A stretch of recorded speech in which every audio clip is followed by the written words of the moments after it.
We need some way of not just growing in wisdom, but acting wisely. So when faced with decisions in life, these forks in the road, we can always steer ourselves towards the righteous decision.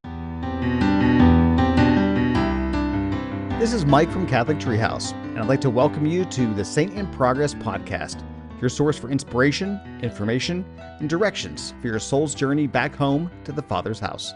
Don't forget to subscribe, like, and most importantly, share the show. As a reminder, your financial support is how we keep the lights on in the treehouse.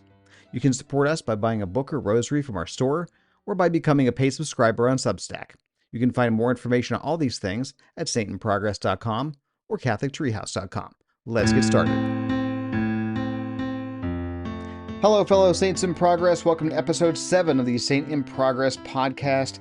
I hope you're having a blessed day and a blessed week, especially as we move ourselves through Advent and towards the Nativity of our Lord.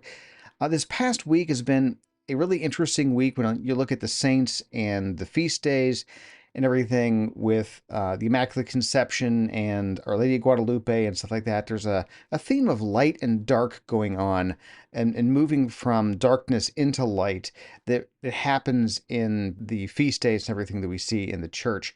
And also, there's a thing called the Rorate Masses that some churches are offering. It's an old Mass tradition where it's done by candlelight, and it starts in the morning before the sun comes up. And so everyone has candles, the entire church is lit with candles, and the sun comes up as the Mass progresses. And so it's the coming of the light, it's the moving from darkness into light, and it's really awesome. And so I hope you're having a really blessed Advent and appreciating the silence and the quiet of the season, and that you're personally in your soul, you're feeling the stirrings of moving from that darkness into light. And I don't know if you're traveling with winter roads and all that, but I hope you get to and from your Christmas destination safely. My oldest daughter is almost at driving age, and it terrifies me. And not because she's irresponsible, quite the contrary. I mean, she's a very responsible kid, but I know that it's not a matter of being responsible, but there's other drivers, of course, to look out for. There's also just that lack of experience that comes into play, right? Especially in situations and road conditions you might not be prepared for. So I know I had my share of accidents that happened simply because I lacked the experience behind the wheel. I mean, ultimately, it's that wisdom that comes from years behind the wheel that keeps us from getting into wrecks. And so that's what we're going to talk about today on our spiritual journey home to the Father's house. How do we get that wisdom to keep us from not just getting into wrecks, but even just taking the wrong roads? So we know where we want to go. We know where we are. We've gotten rid of the excess baggage. Now we need two things before we head out. We need to make sure we have a good navigation system, and we need a map. The map we'll talk about next week. Today, let's talk about our internal navigation system. No matter where we are on our spiritual journey, no matter how far we have to go to get home, we need the same thing Solomon asked God for. Now remember, when King David died, Solomon was only about 20, and he was the new king of Israel. So it was a pretty big task for him to take on being the king of a country at the age of 20. So here's a passage from 1 Kings chapter 3 with Solomon praying to God. Give therefore to thy servant an understanding heart, to judge thy people, and to discern between good and evil. For who shall be able to judge this people, thy people, which is so numerous? And the word was pleasing to the Lord, that Solomon had asked such a thing. And the Lord said to Solomon, because thou hast asked this thing, and hast not asked for thyself long life nor riches, nor the lives of thy enemies, but hast asked for thyself wisdom to discern judgment. Behold, I have done for thee according to thy words, and have given thee a wise and understanding heart, and so much that there hath been no one like thee before thee, nor shall arise after thee. Okay, now I picked the Dewey Reams version, which is kind of like the old-timey English kind of things, lots of thous and these, because I just liked some of the way the translation read. I thought it was a little bit more precise than some of the newer translations. The Dewey Reams was taken from the Latin Vulgate, which was the Bible since about the year 400. Anyways, what we need is wisdom, right? That's what we can get out of this passage. Wisdom to make good choices in life. Wisdom to take the right roads and avoid the wrong ones. Wisdom about big choices and little ones. And from where do we get this wisdom? Well, wisdom comes from age and experience. But, as I keep telling my kids, we can either make the mistakes ourselves and learn from them, or you can learn from other people's mistakes. But we need some way of not just growing in wisdom, but acting wisely. So when faced with decisions in life, these forks in the road, we can always steer ourselves towards the righteous decision, the moral decision, even if it's not the popular decision. What we need is a compass, an internal compass. Well, Solomon, he gives us advice on what this internal compass looks like. From the Wisdom of Solomon, sometimes just called the Book of Wisdom, chapter 8, that's one of the other deuterocanonical books from the Jewish Septuagint canon of Scripture, which is the one that was used in Jesus' time. Now, if you remember from last episode, I mentioned that Protestant Bibles are missing these 7 books, right? So anyway, from the Wisdom of Solomon, chapter 8. If riches are a desirable possession in life, what is richer than wisdom, the active cause of all things? And if understanding is effective, who more than she is fashioner of what exists? And if anyone loves righteousness, her labors are virtues, for she teaches temperance and prudence, justice and fortitude. Nothing in life is more profitable for mortals than these. And if anyone longs for wide experience, she knows the things of old and infers the things to come. She understands turns of speech and the solutions of riddles. She has foreknowledge of signs and wonders and of the outcome of seasons and times. So a compass has 4 directions, right? North, south, east, west. These are called the cardinal directions. And Solomon tells us that if we want to be righteous, if we want to make moral decisions, we need temperance and prudence and justice and courage. And these are known as the moral virtues, but also the cardinal virtues. Notice how there are 4 of each of them: north, south, east, west, prudence, temperance, justice, fortitude, or courage. They're kind of interchangeable there. And they're both called cardinal directions, cardinal virtues. Coincidence? Well, not quite. Okay, so where does cardinal come from? Are we talking about a bird? No. Cardinal comes from the Latin word cardo or cardine, which means hinge. And moral behavior hinges upon using these virtues properly. When we say someone who is acting up is unhinged, it means they have just lost control of these 4 virtues, or at least one of them, or 2 or 3. So St. Thomas Aquinas defines virtue as a good habit bearing on activity. So put another way, the virtuous person lives their lives by repeatedly and intentionally performing good actions rather than repeatedly performing bad actions that owe their origin to an uncontrolled impulse. St. Dominic also said another quote here that I think is really good. A man who governs his passions is master of the world, who must either rule them or be ruled by them. It is better to be the hammer than the anvil.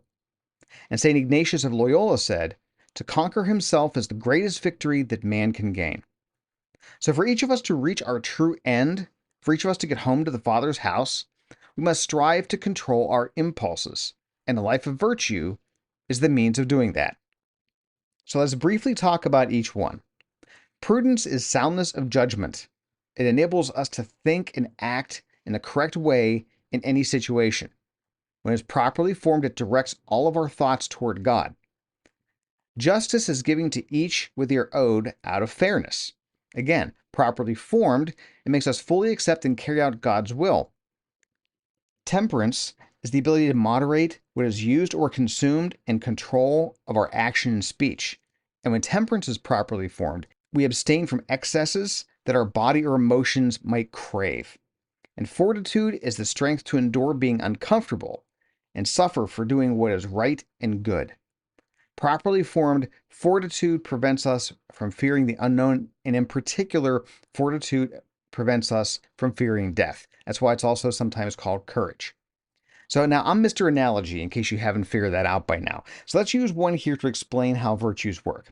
So you ever see someone walking multiple dogs at once? Well, let's say they're all hunting dogs, bred and born and raised, and they're trained for hunting from the time they're a puppy.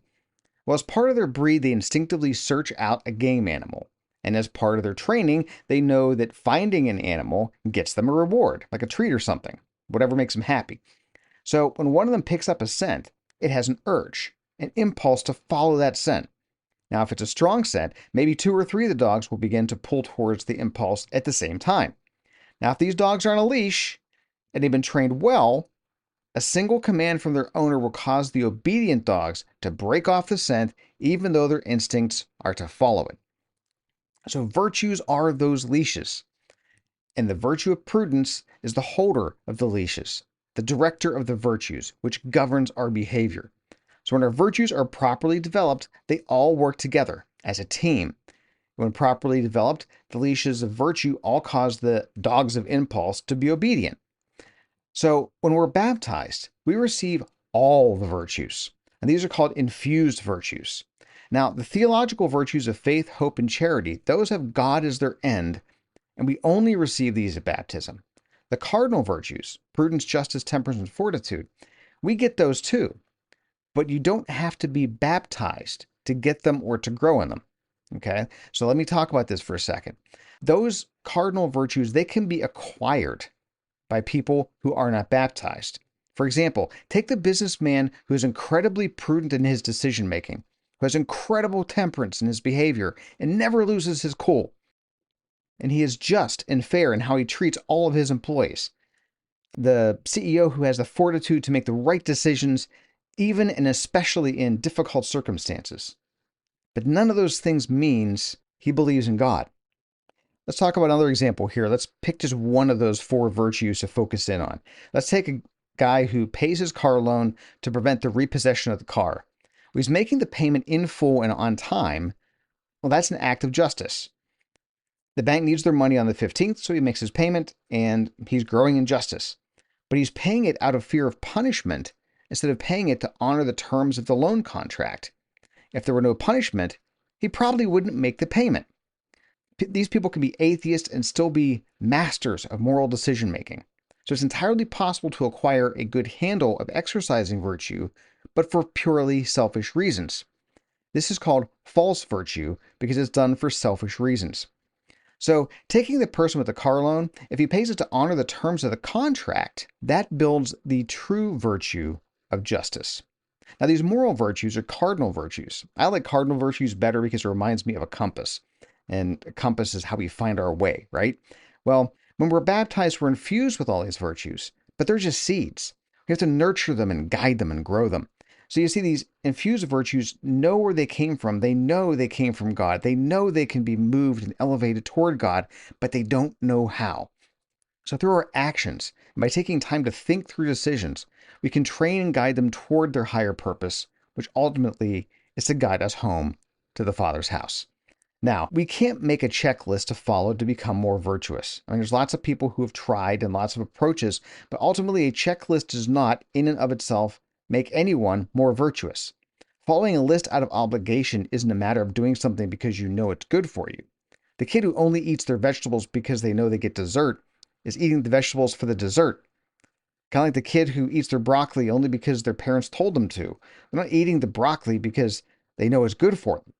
So if you want to become more virtuous, you don't need a checklist. You don't need to see it as an obligation. You need to see the development of virtue as good for your soul. So the first and foremost thing you need to do is to do like Solomon did. Pray for it. You need to ask God to remove all the obstacles that are keeping you from growing in virtue. And pray that your heart be opened and given the graces necessary to desire to grow in virtue. So ask for it, really desire it, and God will answer that prayer because He wants nothing more than your perfection. But let me tell you, when you start getting control of your dogs of impulse, at first they're going to pull even harder because they're not used to being controlled. So hang on to those leashes, my friends. Don't let those dogs pull you down. Going forward, we'll work growing in virtue into the episodes. Like understanding our weak points due to original sin and root sin, it will be foundational to our journey. After all, you don't look at a compass once and then leave it behind. It's something you have to check on a regular basis as you're navigating on your journey. For now, the most important thing is to gain awareness of the need for virtue in your life and to pray to God to ask for an increase of it. And also, one other thing you should be doing. As you do your examination of conscience and look back over your day, look for times when you could have been more prudent, exercised temperance or justice better, or had a lack of fortitude. So let me give you a few examples of what violations of the cardinal virtues might look like so you know what to look for. and how they can lead to sinful behavior. So say you're driving and you're running late and someone cuts you off, and then you yell at them and utter a blasphemy. Well, that loss of temperance led you to sin. Or perhaps at work you didn't take time to double check something and now there's a big error and someone catches it. And rather than face the consequences, you lie about it and pretend you didn't know how it happened. Well, that lack of fortitude caused you to sin. Or you're loading the car after grocery shopping and you realize that you forgot to ring something up. Well, you didn't intentionally steal, but if you don't go back in to pay for it, because you realize it, if you don't correct it, that's a failure of justice. It's now a sin. And say that you know that whenever you hang around a particular friend group, you tend to be influenced by them to drink excessively. And one night, not only did you drink excessively, but you got into the car and drove home. When its role as the driver of virtues, we can see how prudence would have tried to engage temperance to keep you from drinking too much. It would have cautioned you that out of concern for other drivers, it would not be just for you to drive intoxicated. And it would have tried to summon fortitude to give you the strength to get a ride home. But ultimately, prudence itself was first violated when the decision was made to go out with the group that you knew was a bad influence to begin with. So we all make mistakes, and we all violate the virtues in different ways and to different degrees, and sometimes those violations lead to sins. The most important thing to do is do what the saints did. Learn from these missteps. Learn how to grow in virtue, and take it all to your spiritual director to get some guidance on how to make improvements. And of course, my fellow Catholics, get to confession when you need to. Confession restores you to a state of friendship with God, and even if your sins are venial, the power of the sacrament, administered by Jesus Christ through his priest, gives you an influx of graces to strengthen you in virtue so that your habitual sins become less habitual. Okay, next week will be the last episode until after Christmas and New Year's. And we're going to talk about the last thing we need before we head out on our journey home to the Father's house. Namely, we need a good map. Just a reminder, if you're not subscribed, now is the time to do so. Also, it would be awesome if you gave the show a like or a thumbs up or a good review, depending upon how you're listening to it. Oh, if you're already a subscriber, consider becoming a paid subscriber so I can keep these episodes coming and keep the Christmas tree lights shining in my treehouse. Okay, if you'd rather get something more than just this awesome content for your money, if you want to support us but you'd rather get something tangible, you can also head over to CatholicTreehouse.com and check out our selection of saint-making tools. You can find a Saint in Progress t-shirt in a bunch of different colors. You can pick up a print copy of the Saint Challenge and other books that you won't find from other publishers. And you can also browse our selection of beautiful handcrafted rosaries. There's still some ready-to-ship rosaries in stock, and if you want one for a Christmas gift, you can still get it in time if you choose expedited shipping.